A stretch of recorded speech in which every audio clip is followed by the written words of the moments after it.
Hey everybody, and welcome back to Sip and Talk. Okay, so you know how we were talking about those crazy news stories last week? Yeah. There's this woman from China, right? Okay. Married to a Taiwanese guy. Mm-hmm. And she gets deported. Deported? Wow. Yeah, back to China. Okay. But here's the kicker. What's that?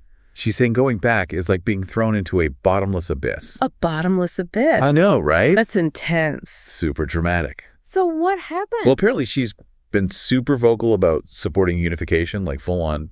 She wants Taiwan to be part of China, you know? Oh, so that's why she got deported. Pretty much. Mm-hmm. And the wild thing is, it seems like everyone from both sides, like both Taiwan and mainland China, are kind of agreeing with the deportation. Wow, that's unusual. You never see them agree on anything. Right. It's like, what's going on here? Definitely something deeper going on. So for this deep dive, we're going to try to figure this whole thing out. Okay. Love a good mystery. We've got a transcript from a YouTube video by this guy, DaDDy. He seems to have the inside scoop. Interesting. And then we've got a couple of articles, too, with some background and analysis. All right, so we're going full investigative journalist mode. Exactly. So what's the mission objective for this deep dive?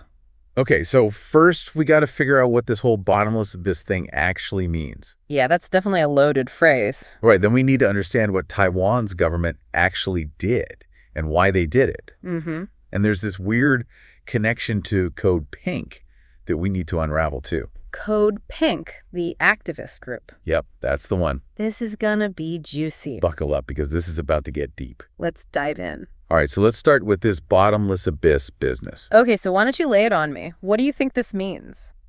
Well, both the YouTube video and those articles seem to agree that she's talking about the lack of free speech in mainland China. That makes sense. I mean, China's pretty notorious for controlling what people can and can't say. Yeah, one article actually pointed out that the government basically has total control over the media and the internet. Mm-hmm. They censor anything that they think is critical of the government. Oh, wow. And they're not messing around.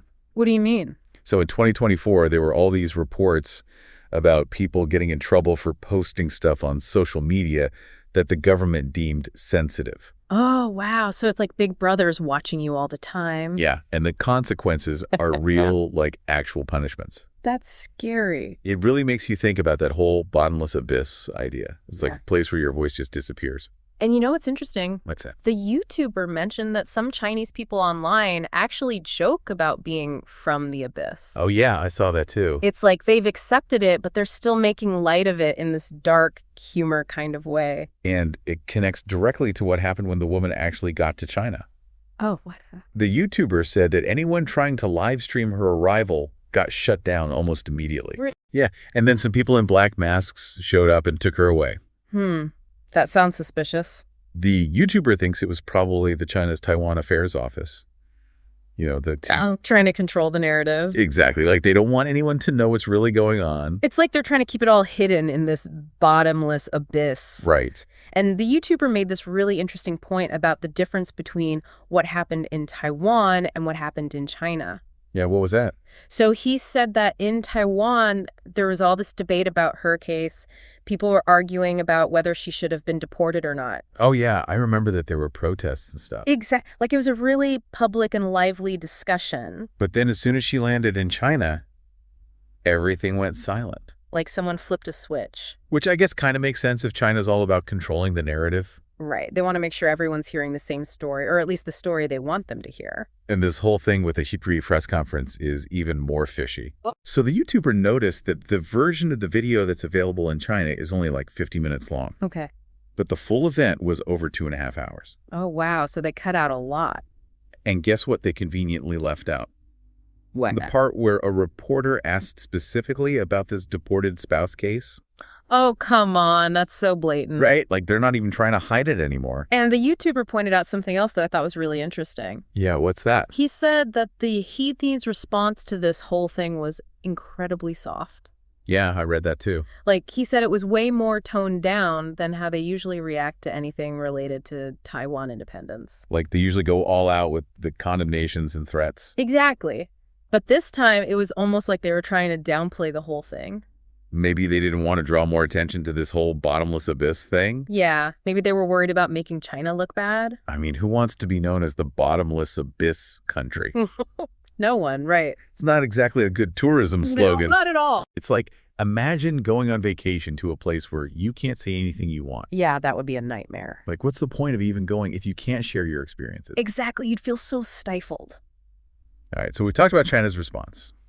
Let's switch gears and look at what Taiwan did. Okay, so what was their deal? Well, the big question is, should they even tolerate people who openly support unification with China, especially by force, like this deported spouse? Yeah, that's a tough one. I mean, on the one hand, freedom of speech is a big deal in Taiwan. Right, and you don't want to start censoring people just because they have different political views. Plus, there's the whole family reunification angle, too. Like, the articles mention that thousands of Chinese spouses are married in Taiwan. Exactly, and you don't want to tear families apart just because of politics. And then there's the whole idea of keeping the peace within Taiwan, like not wanting to create more divisions. Yeah, like trying to maintain some kind of social harmony. But on the other hand, there's the whole national security issue. Right. China's been getting more and more aggressive towards Taiwan lately. And allowing people to openly advocate for unification by force could be seen as a direct threat. Yeah, like, it's one thing to say you think Taiwan and China should be unified, but it's another thing to say you support using military force to make it happen. Definitely a big difference. And it's not just about abstract threats either. What do you mean? So just this year, in March 2025, Taiwan actually revoked the residency permit of a Chinese influencer who was publicly supporting unification by force. Oh, wow. So they're really cracking down. Yeah, it seems like they're taking a much harder line now. And remember when the deported spouse was leaving Taiwan? There were people at the airport both cheering and jeering. Oh, yeah, that's right. It was like a whole media circus. And some groups like the Taiwan International Family Mutual Aid Association criticized the government for being too harsh. They felt like the government was overreacting and hurting families in the process. Yeah, it's a really complicated situation. And the legal side of things is messy, too. How? Taiwan has these laws against treason and sedition. You know, Criminal Code Articles 91 and 100. But it's not always clear what actually counts as supporting unification by force. Exactly. Like, where do you draw the line? That's a gray area. And then you have to consider public opinion in Taiwan. Oh, yeah. What's the general consensus there? Well, the vast majority of people actually want to maintain the status quo. Like, they don't want to be part of China, but they're not pushing for full independence either. So they're kind of in this middle ground. Exactly. Yeah. And only a tiny percentage of people actually support immediate unification. So it's like the government is trying to balance all these different factors, the national security concerns, the public opinion, the family reunification issues. It's a tough job for sure. Easy answers there. It's like, imagine you're trying to decide whether to let someone into your house party. Okay, I'm listening. You know, they have some strong opinions that you don't agree with, but they're also friends with some of your other friends. Right. And you don't want to cause a scene. Yeah, that's a tough one. You got to weigh the pros and cons. So is that what Taiwan's doing? Basically, Trying to figure out who to let in and who to keep out? it's all about finding that balance. Makes sense. Okay, so remember how we were talking about the bottomless abyss metaphor? Yeah, the lack of free speech in China. Right. Well, the YouTuber brought up this slogan that their deported spouse's supporters were using. Oh, yeah, what was that? It's in Chinese, but it basically translates to the Taiwan independence government expelling mainland spouses is like beggars chasing away temple keepers. Wow, that's quite the statement. It's like they're saying that the deported spouse is actually more valuable to Taiwan than the government itself. Flipping the script completely. The YouTuber explained that these supporters are from groups like the Budo, the People's Democratic Party, and this left-wing alliance. And what do they believe? They think all immigrants should have the exact same rights as Taiwanese citizens. So like full voting rights, welfare, benefits, the whole 9 yards. Exactly. They don't see any reason why immigrants should be treated any differently. That's a pretty radical stance. Yeah, the YouTubers actually compared their ideology to the far left in Western societies. You know those groups that advocate for open borders and total equality for all immigrants? Exactly. Interesting comparison. I mean, it makes sense in a way. Both groups are basically saying that national borders are kind of artificial and that everyone should be treated the same no matter where they come from. So like a global citizen kind of thing. Exactly. It's definitely a perspective. And this is where things get even more interesting. Oh, really? Tell me more. The YouTuber makes this connection between these pro-deported spouse groups and Code Pink. Wait, Code Pink? As in the American activist group? Yep, that's the one. What's the connection there? So remember how Code Pink is all about human rights and anti-war stuff? Yeah, no, they've been around for ages. Well, it turns out there's been some controversy about their funding. Oh, really? Yeah, apparently there are allegations that they've been getting money from sources linked to the Chinese Communist Party. No way, seriously. Yeah, since around 2017, they've reportedly received over $1.4 million from groups connected to this guy, Neville Roy Singham. Who's that? He's this American businessman who's got super close ties to the Chinese government. So basically the accusation is that Code Pink is being funded by China. That's what some people are saying. And they're supposed to be an anti-war group. I know, right? It's weird. So what are they actually doing with this money? Well, they're still doing all their usual anti-war stuff, like protesting U.S. military intervention and opposing sanctions. Okay. But the thing is, some people are saying that their actions are actually helping China, even if it's unintentional. How so? Well, for example, they had this whole campaign called China is Not Our Enemy. That sounds a little pro-China. Right. And they've been known to disrupt congressional hearings and support countries that are facing U.S. sanctions. Which China probably likes. Exactly. It's like they're playing right into China's hands. And it's not helping to reduce tensions between the U.S. and China. Not at all. In fact, it's probably making things worse. So it's like they're unintentionally helping China by weakening the U.S. That's the argument anyway. Wow, that's a lot to unpack. And there's more. What else, so? So one of the co-founders of Code Pink, Jody Evans, married Neville Roy Singham, the guy with the China connections in 2017. Oh, wow, so there's a direct personal connection now. And apparently her views on China shifted quite a bit after that. That's definitely suspicious. And it's gotten to the point where U.S. Senator Marco Rubio has actually called for an investigation into Code Pink's funding. Oh, wow, so it's become a political issue now. Yeah, he thinks they might be violating the Foreign Agents Registration Act. You know, the one that requires people to disclose if they're lobbying on behalf of foreign governments. So they could be in some serious legal trouble. Potentially. So what kind of stuff has Code Pink been doing that's causing all this controversy? Well, the articles mention a whole bunch of things, like protesting U.S. military intervention, opposing sanctions, advocating for the Palestinian rights, even disrupting the 2024 Democratic National Convention. Oh, wow. So they're involved in a lot of different causes. And they're not afraid to get confrontational. What do you mean? Well, they've also been known to support the Maduro regime in Venezuela. You know the one that the U.S. has imposed sanctions on? Yeah, that's the one. And they even occupied the Venezuelan embassy in Washington, D.C. at one point. Oh, wow. So they're really putting themselves out there. And they face a lot of criticism for their actions. Like what kind of criticism? Well, Senator John McCain once called them low-life scum. Oh, wow. That's harsh. Yeah, he was not a fan. And one of the main criticism against them is that they seem to be silent on human rights issues in China. Like, what's going on with the Uyghur Muslims? Exactly. They're very vocal about criticizing the U.S., but they don't seem to say much about China's human rights record. Which seems a little hypocritical considering their alleged ties to the Chinese government. Right. Like, it makes you wonder if they're really just a mouthpiece for China. So what do you think is the connection between these groups supporting the deported spouse and Code Pink? Well, they both seem to be challenging established power structures. In very different ways, though. True. But there's this underlying theme of wanting to change the system, you know? Like they both think the current system is unfair in some way. And they're both willing to take pretty radical action to try to change things. Yeah, they're definitely not afraid to rock the boat. It's like seeing the same pattern in different fabrics. What do you mean by that? Like the pattern is the desire for change, but the fabric is the specific cause they're fighting for. Oh, I see what you're saying. It's like they're both cut from the same cloth, but they've been sewn into different garments. That's a good analogy. And the whole thing with Code Pink's funding just adds another layer of complexity. Yeah, it makes you wonder if there are other groups out there that are being influenced by foreign governments without even realizing it. It's a scary thought. Definitely something to be aware of. Okay, so there's one more thing we need to talk about. What's that? The deported spouse's child. Oh, yeah, that's right.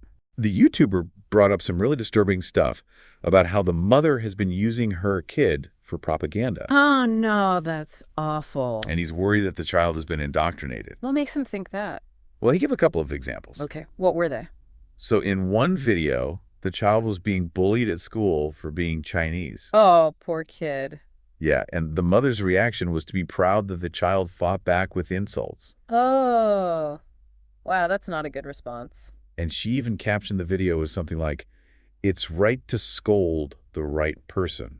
Yikes. That's encouraging violence. And then there was another video where the YouTuber claims the child was shown disturbing content like graphic depictions of violence. Oh no, that's terrible. He compared it to children in China being exposed to films about the Nanjing massacre at a young age. Which is obviously traumatizing. Exactly, and he's worried that the child is being emotionally damaged by this kind of exposure. Yeah, I mean, that's definitely not appropriate for a young child. The YouTuber also pointed out that the child seemed really upset in the videos. Oh. Yeah, and at one point the child even said something like, "I wish for peace for my family and my country." That's heartbreaking. It's like the child is caught in the middle of all this political turmoil. And being used as a pawn by the mother? The YouTuber is really concerned about the child's well-being. Yeah, I mean, it sounds like the mother is putting her own political agenda ahead of her child's needs. The YouTuber actually suggested that family law authorities should maybe step in and make sure the child is being properly cared for. Wow, so he's really concerned. Yeah, he even used this phrase, poisonous milk, to describe the kind of indoctrination that he thinks the child is being exposed to. What does that mean? He's basically saying that people who are raised in a certain environment, especially in a place like mainland China, can develop a very specific and often distorted view of the world. Like they've been fed propaganda from a young age. Exactly. And he's worried that the child is being poisoned by this kind of thinking. That's a pretty scary thought. Yeah, it makes you wonder how much of what the child is saying is really their own thoughts and feelings, and how much of it is just parroting what they've been told. It's like the child's identity has been hijacked. It's a really sad situation all around. Regardless of the politics, you just hope that the child is okay. Yeah, that's the most important thing. So what are the key takeaways from all of this? Okay, so first we learned that the bottomless abyss that the deported spouse was talking about is most likely a metaphor for the lack of free speech in mainland China. Right. The idea that you can disappear into this void if you say the wrong thing. Then we talked about the difficult balancing act that Taiwan's government is facing between national security and inclusivity. They're trying to protect themselves from China's aggression while also upholding the rights of immigrants and families. And we saw how public opinion in Taiwan plays a big role in how the government responds to these kinds of situations. The vast majority of Taiwanese people want to maintain the status quo, so the government has to be careful not to do anything that could upset that balance. We also explored the unexpected connections between the groups supporting the deported spouse and the American activist group, Code Pink. And the allegations that Code Pink is being funded by the Chinese government and that their actions might be unintentionally benefiting China. Which raises some serious questions about foreign influence and the motivations of activist groups. And finally, we talked about the disturbing case of the deported spouse's child and the concerns that the child is being used for propaganda and indoctrinated, which highlights the very real human cost of political conflict. So what's the big question that we should all be thinking about after this deep dive? I think the big question is, how do we balance protecting our core values and principles with the realities of a globalized world where people from different cultures and with different beliefs are constantly interacting? Right. It's like, how do we navigate the tension between our own national interests and the need to be tolerant and understanding of others? Especially in a world where information is so easily manipulated and distorted. It's a tough question, and there are no easy answers. But it's a question that we all need to be thinking about. If we want to create a more peaceful and just world. That's a good point. Hey, before we go, I just wanted to give a quick shout out to our friend Micky. Oh yeah, Micky. He's got this awesome YouTube channel called Mickytolife. What's it about? He does travel vlogs, whiskey reviews, original music, all kinds of cool stuff. Sounds fun. Yeah, he's a really talented guy. Definitely check it out. Yeah, go show him some love. Tell him we sent you. All right, everyone. Thanks for joining us for this deep dive. Yeah, thanks for listening. We'll catch you next time. See you later. Stay curious out there. And keep exploring. Bye.